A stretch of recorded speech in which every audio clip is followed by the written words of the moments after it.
one, Marcus Mariota impressed all of us with a memorable NFL debut against Jameis Winston. This week, he will face another Heisman Trophy winner when Johnny Manziel, who stepped in the game for Josh McCown last week and will start for the Browns this weekend.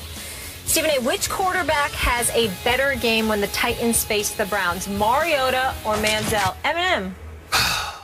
You know why it's a tough call, Molly, Skip? Because I really don't know enough about both the defenses this year, as of yet.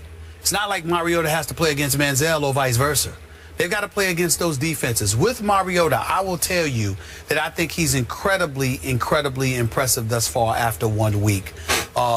You know, and listening to Brian Billick, former Super Bowl champion coach with the Baltimore Ravens on Mike and Mike, I think it was yesterday or the day before, he was talking about what really surprised him was how Mariota just grasped everything so quickly. You usually don't see a young guy be that proficient in running an offense. Well, I got to give Mariota credit about that because this is a guy that threw about, you know, around 4 or 5 interceptions in this collegiate career, for crying out loud. This dude doesn't turn the ball over much. He seems to be precise, incredibly knowledgeable about the offense that he's running. Not throwing a lot downfield, but no, shoot, Tom Brady doesn't most of the time. So when we look at it from that perspective, you got to give credit where credit is due. In favor to your guy, Johnny Manziel, and the argument that you make in his favor, which I totally, totally agree with you with. There's no Josh Gordon there. Who does this guy have to throw the football to? I just don't know. Other than Benjamin, which was a good 57-yard TD pass by Johnny Manziel to him, and he had beaten Cromartie on that play, by the way, a few plays before Cromartie ended up going down with that sprained knee. I'm just looking at it from the perspective, I don't see much of a running game in Cleveland. I don't see much of a passing game in Cleveland. So, therefore, how can I expect anything from Johnny Manziel? Whereas with what Ken Wisenhunt is doing in Tennessee, with what they were able to do to Tampa, although it was facilitated by a bevy of turnovers on the part of Jameis Winston and that Tampa Bay offense, along with the defense, boy, Lovie Smith to get that together before he loses his job. I got to tell you, I'm going to give the edge to Mariota. I'm going to assume that somehow, some way, he'll find a way to be effective because Ken Wisenhunt will help him. And I do have more faith in Ken Wisenhunt with Tennessee's offense than I do with Mike Penn, who knows very little about offense. Seriously? I mean, I can't even believe you made the point. Yeah. they don't even belong in the same right. sentence. It's like laughable. They don't. Exactly. Okay. That's what I'm trying to say. Listen, I give Mariota the edge by far here. Johnny Manziel has little to no shot in this game, and I'm not making an excuse for him. I'm making a very valid point. Johnny Manziel versus Dick LeBeau. Did you see what LeBeau did to Jameis last week in Tampa? We're talking about Johnny Manziel with no receiver you can name except for maybe Benjamin, no running back you can name, with a leaky offensive line and a first-time NFL offensive coordinator named John DeFilippo, who looked like he had no clue last week when he tried to force Johnny to go straight in place of Josh McCown and try to run Josh's offense. I'm sorry to interrupt you. Could you say that offensive coordinator? John DeFilippo. No. Say it the way you just said it. Because see, this is along the lines of Rasho Nesterovic, Slava Medvedenko. Yeah. Well, it is. No, seriously.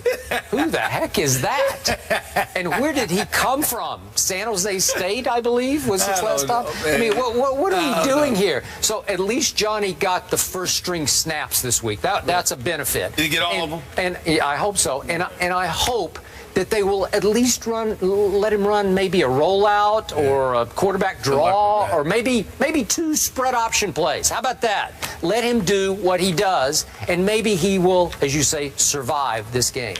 All right, we're going Mariota. Let's see how good he is, if he can go 2 for 2. Jay Cutler in the Bears are home card to the Cardinals. Stephen A's distracting me because we're talking about Cuddy. Will Jay shut up his critics? Oh, he got a nickname now. Yeah, Cuddy. When did he earn a nickname? Marty and Cuddy. When did Jay Cutler earn a nickname? Next. From Get Marty this guy Bennett. out of here. Yeah, come on. Keep up with probably as much as any team in the league. But I don't fear him, I can tell you that much. I'd much rather have a win against a first ballot Hall of Fame coach, in Belichick than a slappy coach. I mean, shoot, he's going to get what I got. You got him. We got the Gronk. We're putting Kong on him. I get it. They got all the trophies, and they got the record says what it is. But, I think we got the same record as we had in that stadium on Sunday. It's a brand new team, and we'll see what happens. Don't talk about it, be about it. On Sunday, we'll see who can walk the walk, Belichick's Pats or Rex's Bills. Which team has the mental edge heading into Sunday, Mr. Bayless? I believe the New England Patriots won this week psychologically with one line from their head coach. Let's hear it. We've done okay. I think we've done okay against Rex Ryan. That's what Bill Belichick said. And that closed the case and closed the week for me. I like Rex. I love him in his press conferences and his media sessions. Loved having him on a show when we visited up to the training camp. He's the biggest thing in Buffalo since Jim Kelly retired. That place is going crazy over Rex, and it's in large part because of his persona and his showmanship and his mind gamesmanship that he plays with Belichick and Brady. That excites that region. That place will be on fire this Sunday. But I thought that Rex got a little too full of himself this week. And I thought he talked and talked and talked to the point that, and I'm just guessing on this, that Tom Brady will no longer be distracted by the mind gamesmanship that he so brilliantly usually plays. I think Tom Brady will be infuriated by it. And I'm going to say this again. I believe you're going to see Tom Brady once again be on an 07 style mission in which he's going to take Deflategate out on opponent after opponent after opponent. And the one he would like to most take it out on, just because they've had such a rivalry, and if any head coach has quote-unquote owned Tom Brady, it is definitely Rex the Hex Ryan. But in this case, I think he's going to relish taking it out on Rex's new football team. I'm sure Tom Brady respects the heck out of this defense, and he will take great pleasure in picking it to pieces. And I believe he will. I picked 24-21, and I know that doesn't sound like great conviction, but I think you'll walk away from this game saying, you know what? They walked in with the psychological edge, and they proved once again they're just a little better than even these Buffalo Bills. And I've got the Bills as a wild card team. That's not going to change off this game. But I think edge going in, Brady, Belichick. The Killer Bees advantage. Let's take a moment in all seriousness to dissect and highlight Rex Ryan. The last couple of years in New York, Rex Ryan's act came across as a bit buffoonish. I'm never calling him the man that, because you certainly don't want to get caught up in characterizing individuals in a derogatory fashion.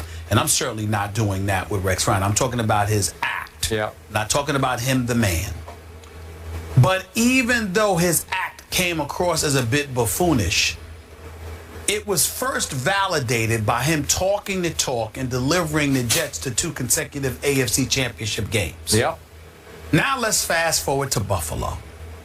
He gets fired from the New York Jets job. He comes on the set with us at First Take when we went to his camp. And even though I had no enjoyment whatsoever being up there in Foxborough with New England, I thoroughly enjoyed being in Rochester, New York. I love Foxborough. Well, I didn't like being up there because the New England Patriots were busy practicing and they never came on the show until the last 5 minutes. That's what they do. They're about winning football games, not being on the first day. I didn't want to be there, but I loved being in Buffalo and I loved being in Florham Park, New Jersey. I have no problem with them stiffing us. They were very good to us. They were, the Jets and the Bills were first class all the way. Let me just say that. And the better team is the New England Patriots. All right, that don't mean they ain't classless. Now let's get back to it. No one's ever accused them of being classless. I'm talking about towards their guests. That's all I'm saying. I mean it, and that's that. Now let me get back to the Bills. Rex Ryan is talking, but damn did they back it up opening day. They ran the Indianapolis Colts out the stadium. And all I'm saying to you, Skip, is this. Let's give the man credit, because you have called him maybe the most brilliant defensive mind in all of football. Not maybe. Okay, not maybe. Yeah. you're going up against a guy in Bill Belichick who at one time was considered a genius. But when he goes up against Rex, you say Rex doesn't give him anything because Rex doesn't have to take a back step towards him as it pertains to defense.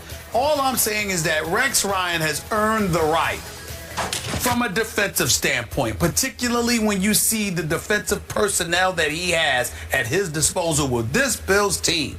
Rex Ryan deserves the right for us to step back and say, let's see. Yeah. Because that's where I'm at. Because it's not just Rex Ryan talking with no personnel to work with. Now, when he told me the Jets were going to win, you know, because they were going to score points, and I'm looking at Geno Smith as your quarterback and Eric Decker as your number one wide receiving offensive option, I knew that was a joke. But when you tell me we've got some studs because you went out and got LaShawn McCoy, because Sammy Watkins is your wide receiver, okay, because Tyrod Taylor is somebody that can make things happen. And then I look at this defense with Hughes, with Kyle and Mario Williams and these boys, and Marcel Darius coming back. I'm like, whoa. And Gilmore and those guys. I'm like, okay, these brothers can get at you. And that's all I'm saying. Tom Brady may very well be great, but he might need to be great in order to get out of there alive on Sunday afternoon, figuratively speaking. I think he'll be okay. I think he'll, all right, he'll survive. I'm just saying. I'm just saying. I ain't mean it literally. I'm just talking in football vernacular. No, I got I'm saying, look, man, these guys are coming.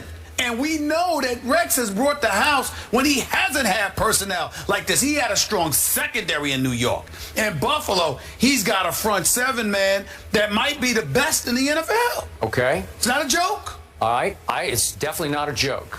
Now, back to psychological edge. Now we're being told that the Buffalo Bills official pro shop is selling little air pumps used to inflate or deflate footballs, selling them to the fans, maybe to take to the stadium.